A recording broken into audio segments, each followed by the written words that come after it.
Hi, I'm Steve Barlow. This is the Humanised Workforce Future You podcast video, where we're talking about perceptions of the future, issues that we need to be aware of, and their role in a rapidly changing work and life environment. Hi, I'm Craig Saffin. The Humanised Workforce Future You podcast series is focused on the key factors evolving to create a more humanised workforce and how people from all walks of life are creating their future selves. Welcome to the Humanised Workforce Future You podcast. I'm Steve Barlow, and as always, I'm joined by Craig Saffin. How are you today, Craig? Great. Thanks, Steve. It's been a busy week. It's hard to believe it's Friday. These weeks are rolling around quickly. They sure do, don't they? Yeah. Sure do. Today, we're joined by Rod Hall, who's calling in from WA. So welcome here to our podcast, Rod. Pleasure to be here, Steve. Thank you. Rod, do you want to just sort of kick us off by telling us a little bit about who you are and the kind of work you're involved in? Yes, I mean, the thumbnail sketch, I originally came from the IT industry and studied in that and had a good career in that, and then founded my own business doing mergers and acquisitions, which has led to a focus on the recruitment industry. And one of the more interesting aspects of that for me is that over 20 years, you don't just get to play in the merger and acquisition activity, but you get to work with a lot of organisations that are getting ready and building their strategy or having some internal issues, thinking about valuation a lot. So I have a broad and varied week, and tend to have plenty of things to get me out of bed in the morning. What are the recruiting industry is a very exciting place to be. There's a lot of technology that's gone into that industry in the last 3 to 5 years, hasn't there? What's some of the most exciting changes do you think you've seen in that industry? Yeah, look, it is interesting. There's massive investment globally in the broader HR technology space, and there's a lot of predictions about how that's going to impact industries like the recruitment industry, which is a really big industry in its own right. And at the moment, we haven't seen anything that looks like it's going to turn the industry upside down over the last few years. But you can't do the job without great technology and without putting a lot of attention to that. So even the smallest organizations are having to really devote a lot of time to understanding where and how they can use technology, not just from a do the job better perspective, but there's compliance issues, there's processing issues, there's a lot of interactions they've got to have in terms of regulation and so on, and there's the ability to offer customers a better solution. So they've constantly got to be addressing it from many angles. Yeah, the compliance and regulation issues in the recruiting industry, from my understanding, they can, especially for contract working, they can change from state to state. Is it so? Does technology help with trying to keep abreast of that if you're running a company across all of Australia? It does. Every state is different, so it's like a mini version of the United States with all of the challenges they have with their 50 states. Yeah. And Australia certainly does vary by location, and not in terms of workplace health and safety, but in terms of right down to financial components in terms of payroll taxes and so on. And it'd be difficult to do that without great technology.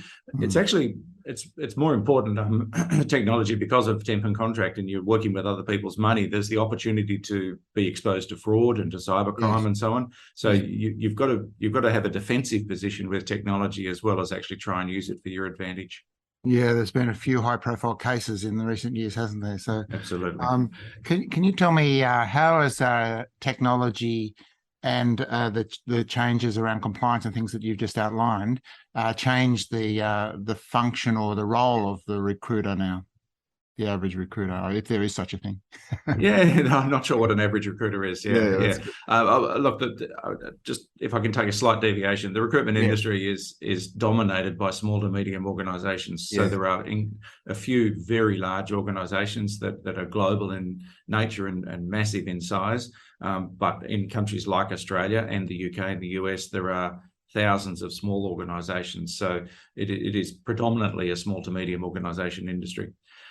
One of the things that I think technology is doing is that it's helping organisations actually undertake the human capital supply chain process, if you want to sort of lift it up into the clouds a little bit, in a different way. And the days of an organization just going out with a job request and saying, I need a job filled, are probably gone. And organizations are really looking for partnership and for participation in a supply chain and for different solutions. And again, it's difficult to handle that without using some technology advantages. So how does this then influence the strategic decision-making process? Because if the organizations are that they're organizations, I suspect you're talking about their clients. So how does this change the strategic planning for these recruiting companies? Probably not enough. How should it change this? Yeah, should it change them? I talk to a lot of organisations, and I'm constantly looking at them in terms of what their value might be and their longevity and their sustainability going forward, because that impacts my merger and acquisition activity. But many of the small to medium organisations have built themselves a comfortable little job, and they don't think too strategically about how the industry's changing and so on. So beyond that, I think it's impacting a lot. So the traditional function of providing a perm placement or providing a temp and contract placement is now needing to be supplemented with providing a much broader service. So in the professional services solution selling marketplace, a recruitment agency needs to be able to walk up to an organisation and identify the problems and custom build a solution for them. And they can only do that and so that's a strategic intent that they want to do that.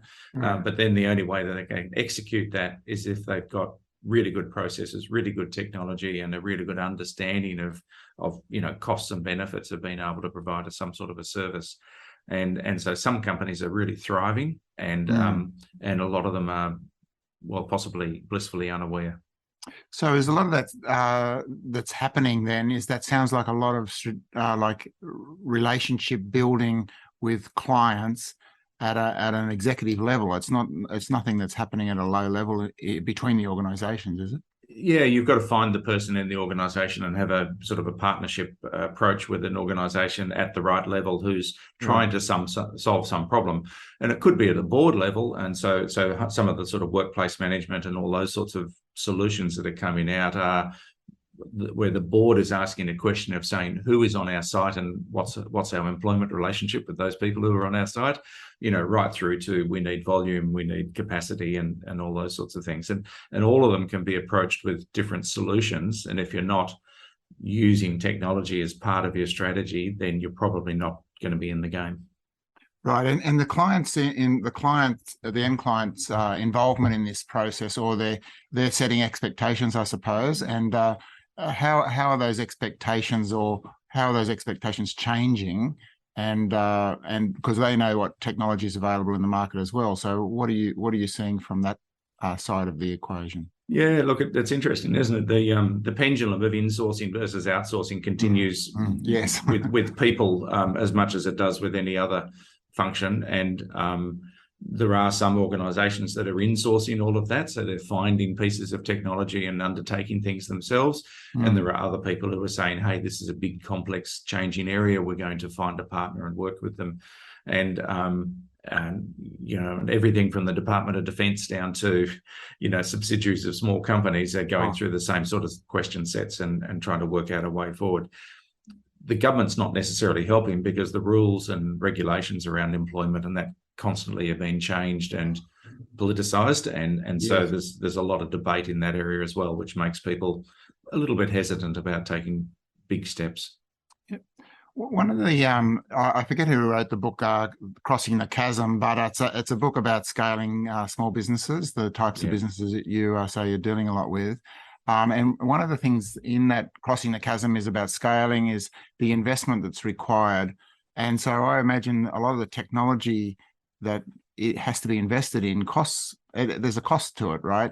And I suppose, what is the imposition on small businesses, and does it hold them back? Because sometimes small businesses don't have the capital or the capability to invest in this sort of thing, so that they can do the sorts of things you're talking about.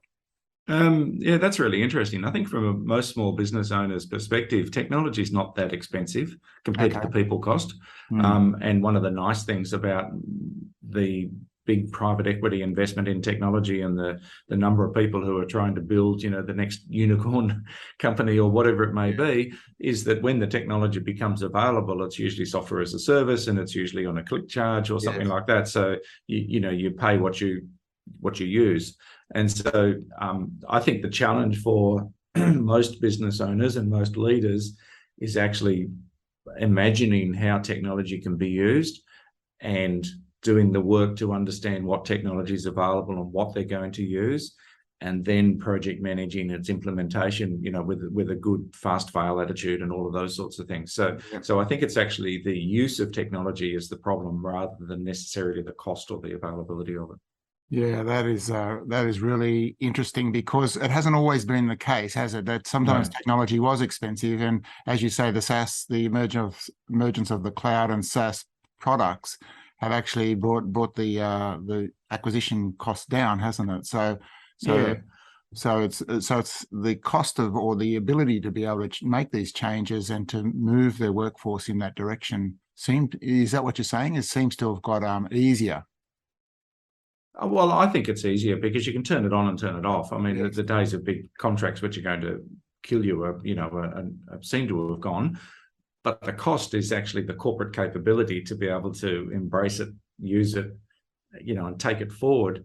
And that's a cost to the organisation, because it's a people cost and it's a leadership cost and everything else.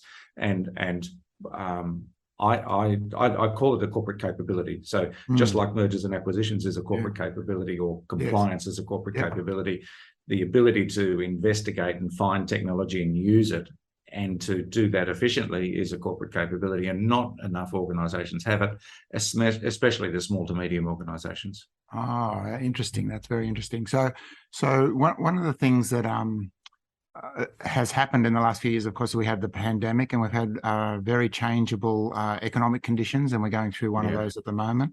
We've got record low unemployment in Australia at the moment, and we've got rising interest rates, not necessarily as high as they've been in the past, but still returning to normal is probably how I describe it. Returning to normal, but they're coming off a record low base, aren't they? So I suppose what is the in such a people-intensive industry, which is recruiting, it's very people-intensive. How are things changing for the workforce? Because I think a lot of companies that you're dealing with probably battling with this work from home or come into the office piece. So what's changing there? Yeah, because the recruitment industry is a very intense, high-activity business, and so therefore you need, efficiency and mentoring and coaching and all of those sorts of things to make it successful. I think working from home is something that most recruiters are really grappling with, struggling with, and I look at it from the leadership and the coaching and learning and development perspective more than anything else, and culture building. This is how we do things around here. And so I'm not sure that most recruitment companies have, like the rest of the industry, the rest of the world, probably haven't really come to grips with that.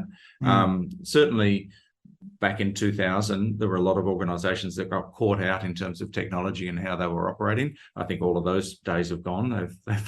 They've worked their way through that. But there's still some real long-term issues that haven't been addressed. And I think, I don't think the recruitment industry or Australia is the only one who's grappling with that. There's a lot going on in that area.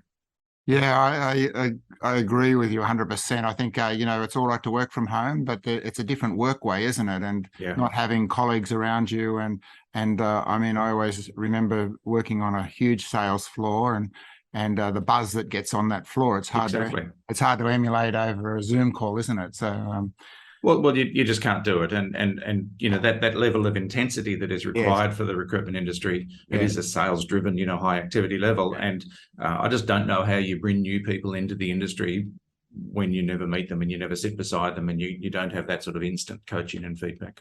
Yeah. Do you think, from a strategy perspective, that way of working, or the way the role is to be approached from a sales perspective, do you think that's going to change if people are working from home?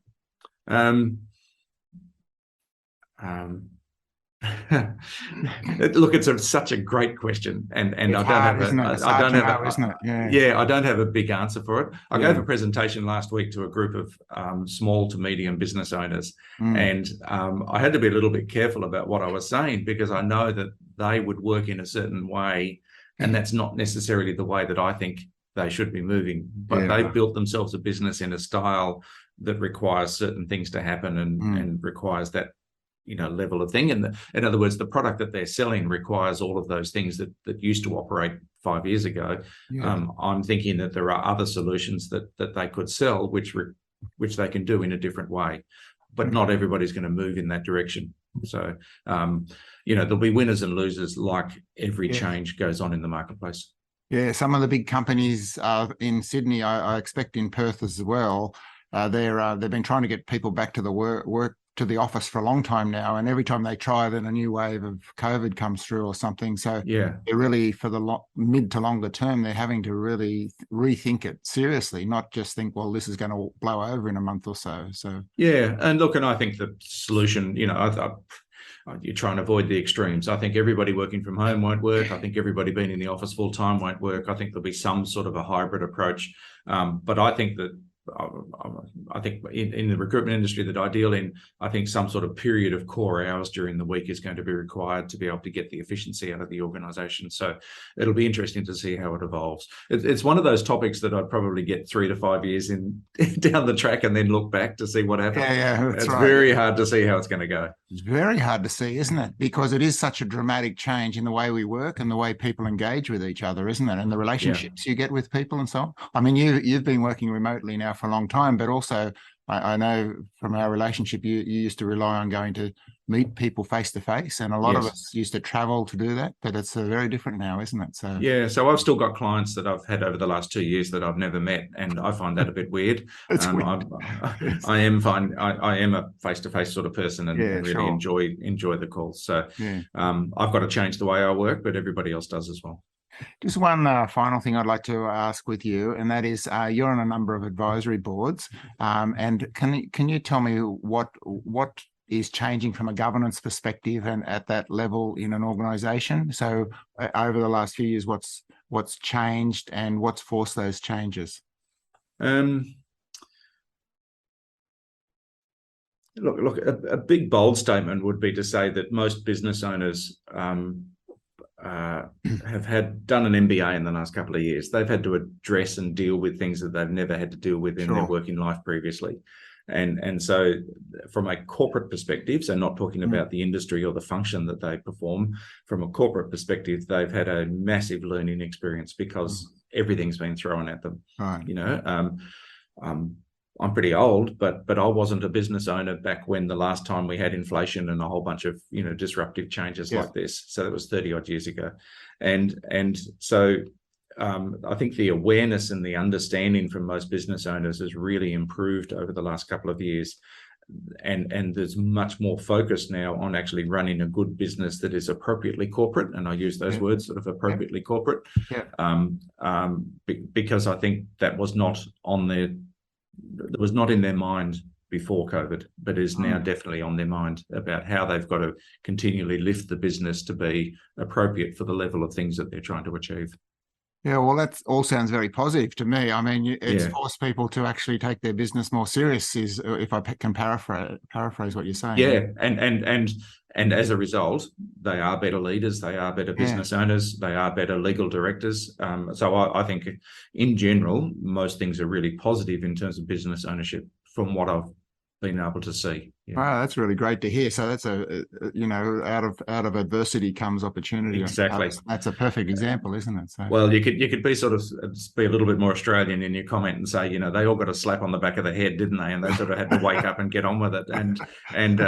So but the end result is very nice. I think there's been a great awakening of business ownership and business leadership over the last 2 years. Yeah. Oh, thanks very much, Rod. That's some great insights there. Steve, do you want to try and pull all that together? There's some great stuff in there. Yeah, we went everywhere. That was no, not at all. So I'll just tie a few things together here. You began talking about some of the benefits of technology from the point of view of compliance and regulation. It simplifies that when there are different rules across the country. You also talked about having a defensive position, that you can make sure that everything's ticked off and avoid things like fraud and so on. And then you talked about some of the changes that are that have been emerging in the workplace. And one of them is, what people want. And you talked about the idea of partnerships, that companies are not just looking for an employee, they're looking for someone who can partner with them to achieve a certain outcome. But also they're looking for recruiters who will do the same thing too, who will partner with them to identify the issues and create the solutions that they're looking for. So it's this kind of fit and a match kind of thing that's going on. And then you also talked about technology and how technology is changing things. And the issue is not so much the cost of the technology, because that's kind of leveled down. But the issue is more the corporate capability. Does the organization have the capacity to actually do the job in an industry that's mostly about people relating to people rather than technology relating to technology or people? So that was one issue. Another issue you raised about was the hybrid working conditions and how this is presenting its own set of challenges of people working from home and so on in the recruitment industry. And the big challenge there is, again, the capability building, because there is this need for coaching and for mentoring people and for picking up cultural cues. And that's hard to do when you're working remotely all the time. And then the last part you talked about was the corporate changes and the corporate governance changes, that there's been a big learning curve for people, probably bigger than most people have ever experienced in their working life. Yeah. And there's this need to focus on running the business in an appropriately corporate way. So it kind of means a rethinking of a lot of things. And so anyway, they're the main ideas that I got out of it. Yeah, look, thank you. I mean, it's such an interesting topic, and we're all trying to pick our way through what is a real change and what was a temporary change, and it'll be interesting to see where we end up. It is. It's quite exciting times, isn't it? Really, it is. Yeah, and it's almost each day you get up and you think, oh, well, where's this going to head today? It's sort of a lot of things are happening. So thanks very much for your time and your insights, Rod. It was great. Thank you. Really great. I appreciate it. Thank you. Thank you. Thanks for watching this video on Humanised Workforce Future You. Please leave a rating or review for the series on the medium where you source your videos. The transcripts for today's video can be found on craigsaffin.com. Please subscribe to the series to avoid missing out on future episodes.